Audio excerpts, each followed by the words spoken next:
straight away. Problem, you see the entrance to the property here.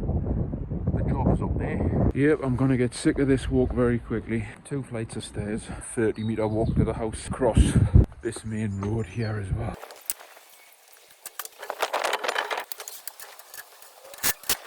I have to say, it is fucking freezing here. And the steel on the 5th lift is on. So it is this elevation here, 35 metres, going to be 3 lifts, a boarded lift at the bottom of that cladding. But before I go, a quick update on the potential new impact wrench. Done a little job this morning, back at the yard now this afternoon, because I will be leaving early in the morning because I'm going to be heading down to Whitby, which is about a couple of hours south of Newcastle. Quite a decent one to do there. It's going to be about 5 or 6 lifts and about 5 or 6 metres long. So going to be a bit of a day out tomorrow. Alright, nice early start this morning, 6 AM. About to leave Newcastle and head down to Whitby to do this job here. Scaffold to the front of that property, or a section of the front anyway, 5 or 6 metres I've been told. Looks like it's going to be 5 or 6 lifts, like I said. Hope I've got enough gear on the van, because I would like to do it in one visit, because it is a bit of a hike down the country. It's a couple of hour drive, so I'm going to head there now.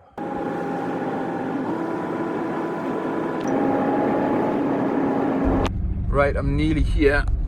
As you can see, I'm by the coast. That is a choppy looking sea. I think it is going to be very windy here. Right, I've arrived straight away. Problem, well, not a problem, but something I didn't know about. This is obviously the entrance to the property here. The job is up there. It's going to be a bit of a hump with the gear. From here all the way up to there, that's the property there. The builder did not mention that. In fact, I think his words were, it's really good access. So I don't know what he thinks bad access is, if that's good access.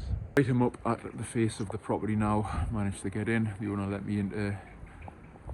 He opened up the gates that lead down to where my van is, quite a way away. So the scaffold is to go up here to the roof. Again, the builder said it's about 4.5, 5 metres. In reality, it's actually more like 6 metres, which I didn't load up for. I loaded up for like ledgers. I put 16s on for ledgers. I don't think they're going to be long enough. Anyway, we shall see how I get on. But like I said yesterday, I would like to get it all done today, because I don't want to be another 2-hour drive tomorrow. Anyway, I shall start getting some gear ready.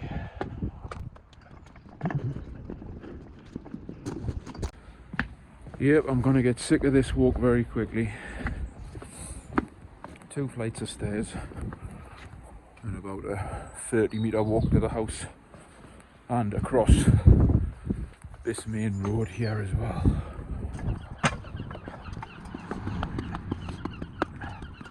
Some 8 foot now, and some 10 foot. I can tell you, you soon warm up when you're humping scaffold up and down stairs. Put this jacket on when I got here. I need to take it off now. Right, I've got all the steel in on the first lift. Just bringing some boards up, and then I'll start getting the gear ready for the second lift. That's the steel in on the first lift. Get these boards on there now. Right, all the gear ready for the second lift. Start putting that on now.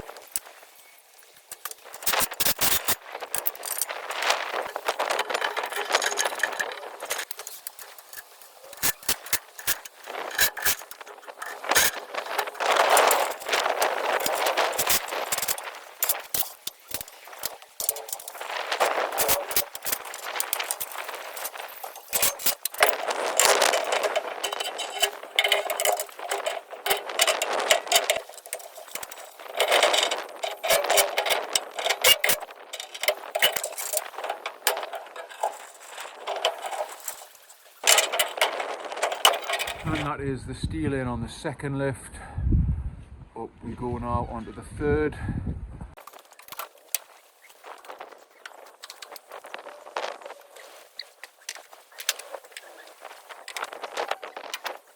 Right, board's lifted. Start humping all the gear up the hill now. When you've got such a long hump with the gear like this, I don't just get the gear ready for the next lift I'm going to be doing. I'm just getting the gear ready in general, so I only need one more 10 for that lift, but I'm going to take 4 up there because I'm obviously going to need them for the next lift. Right, last few 5 minutes here for the third lift. I'll get these up that ladder and then I can start putting it on. It takes way more time to get the gear up here than it actually does to erect the scaffolding. Okay, everything is up here. I'm standing on the second lift. I will now put this third lift on exactly how I did the second, so I'll do that now. Okay, the third lift is all on. I'm just getting some toppers ready now for the fourth lift. Need 3, need a couple of 20s. Right, all the gear is now ready for the fourth lift. I just need to get a few more 5s.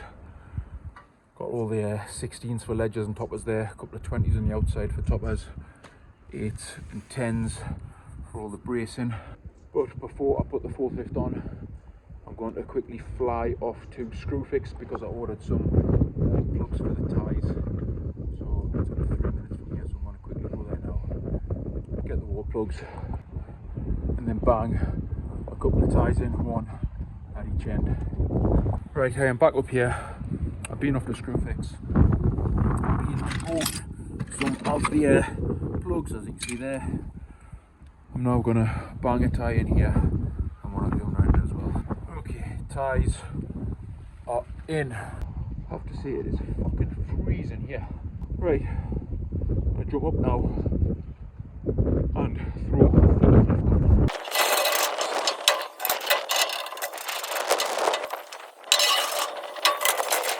And that is the steel in on the fourth lift. Gonna bring a few more boards up. Now basically what I do, I kind of raise the working boards up and leave a couple on for bringing gear up. But that third lift is going to be a ladder landing, so I'm going to get some more boards to put on there. Another one for the top lift, so that'll give us 3 boards to work off. And then once again, start bringing all the gear from down by the road.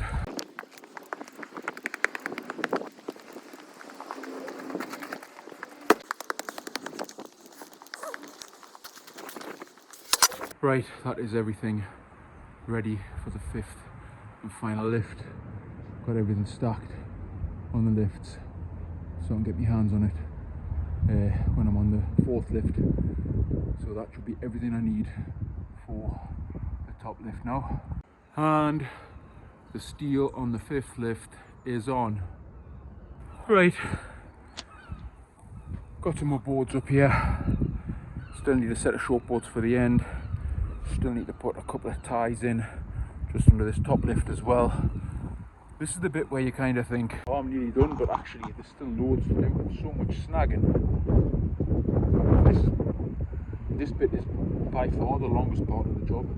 Getting the top lift boarded and handrailed, ties in. Then I've got to drop back down again to the ladder landing, which is that landing that these boards are sitting on here. Board all that up properly, handrail it all. Then I've got to drop a big ladder in from the 3rd lift up to the 5th lift. Definitely on the home straight though. A set of 7-foot boards to go up to the top.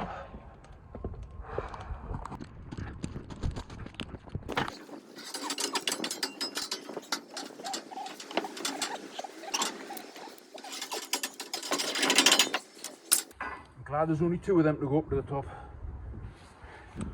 Right, I'm getting there. Got the handrail on the top. Just carrying this fucking massive ladder. It's about a 26-foot ladder to go from the 3rd to the 5th lift. I'm not sure how I'm going to get it in yet, but I will sort it out somehow. Okay, ladder is in. Need a couple of 10-foot boards for there. I'm now going to put the final ties in just under the top lift. Right, I am done up at the top, just standing on the parapet here. All complete ladder access is in. 5 lifts, totally solo. Fuck having a labourer. There it is from the bottom. 5 lifts. They're going to bring their own ladder to get from the ground to the 3rd lift, and you've got the internal ladder going all the way up to the top. Would have gone up a lot quicker if it wasn't for this massive hump with the gear, but all done now. On to the next one. Just on my way to look at what could potentially be a decent sized job.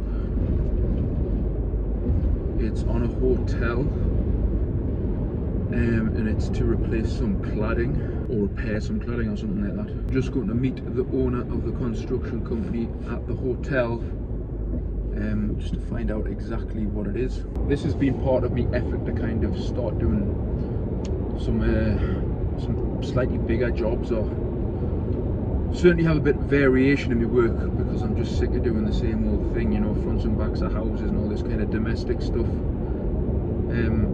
You know, financially it's pretty good, and it's, well, I find it pretty easy, to be honest. But I would like something a bit more challenging and a bit more, just something a bit different, really, is what I'm looking for. So I've kind of extended my reach to slightly bigger companies, like construction companies rather than just local builders, and this is one of them. So we'll see what the job is like when I get there. Right, this is the hotel here. I've just met with the builder there, so I've got everything sorted, squared up. He's given us the job, priced it straight away, give it to us straight away. So it is this elevation here, about 35 metres, going to be 3 lifts, just a boarded lift at the bottom of that cladding. So a nice little job for once. Great access. I can just put, well, not my car, I can put my van straight in here. Lovely access right the way along the front. So hopefully that will be the start of a good business relationship with a new builder. I'll be starting this one in a couple of weeks' time, so look out for that. I'm just going to end this video there.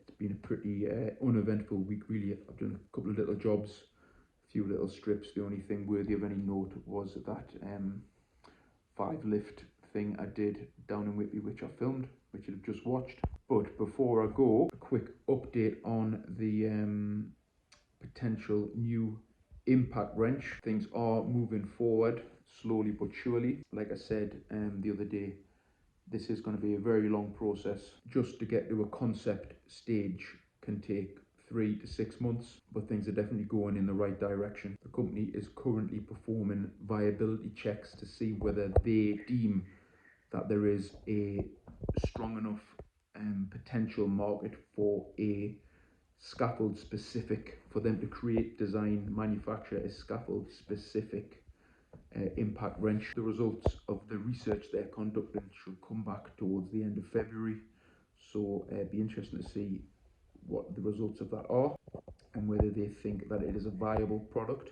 Even if it doesn't come back as a viable product for a scaffold specific impact wrench, they are still strongly contemplating taking one of their existing impact wrenches and adapting it and putting in some of the features that people have mentioned, or some of the most popular features people have mentioned. So effectively it will still be a brand new product. It's just less of a investment from them, because they're not coming up with something completely new.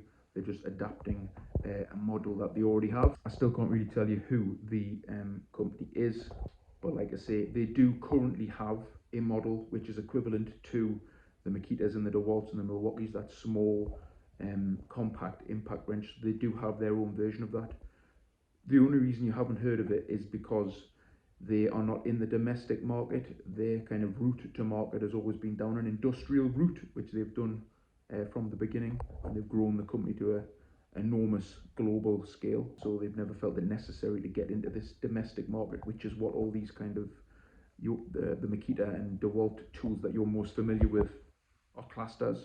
However, hopefully that is about to change, and together, whichever way it goes, whether it's going to be a completely brand new design or an adaptation of an existing design, we can take a big chunk of the scaffold impact wrench market. Just in case you're interested, obviously I put out that video asking for feedback from people in the scaffold industry. What would be the changes, additions, adjustments to an impact wrench that they would feel that are beneficial for them as a scaffolder? Had a massive response, so I kind of got all of the responses together, and three things definitely popped up as the most predominant things that people were wanting. Number one was waterproofing and weatherproofing of the unit, the entire unit, or weatherproofing of the seal around the where the battery connects to the unit to stop any kind of water ingress, and in general some kind of weatherproofing to stop dust ingress as well into the unit. So weatherproofing and waterproofing was by far the number one issue that people raised. Next, it was how the socket connects to the anvil. People are tired of this O-ring and pin system. Obviously, there are other systems on the market like the spring-loaded ball bearing that you see in other models, but still, it's not the most efficient type of connection. So people really want to see a new way of doing that. And the third thing was just in general the durability of the product, making it much more impact resistant to drops and falls, and loads of people, and myself included, the first thing that came to my mind was having some kind of impact absorbent panel on the back of the impact wrench that you can give things a little tap with, rather than having to get your spanner out, you know, when you need to release a sticky fitting, etc. But just in general, the durability of the product, people have brought up can be an issue. So that was the third thing. So they were the kind of specific elements. There were tons more, which will all be looked at individually as well, but those were the top three. And obviously, a lot of people, most people in fact, would want a lighter impact wrench and a smaller impact wrench. So that goes without saying. So that will be looked at regardless. And like I was saying before, this company that is going to be doing this, hopefully, their current compact impact wrench, which is the equivalent to, you know, your Makitas and your DeWalts that we are using now, actually has a few of those features, which is quite interesting. It's certainly more powerful than the current market leaders, like I said, the Makita, and it is also already a lighter unit, so there is already a very good starting point for a new impact wrench. So, you know, it is interesting times, and I'm really going to push for this thing to happen and do everything I can to make it possible, and I will do my best to take you along the journey with me, and I will let you know about any significant updates along the way. So keep watching this space.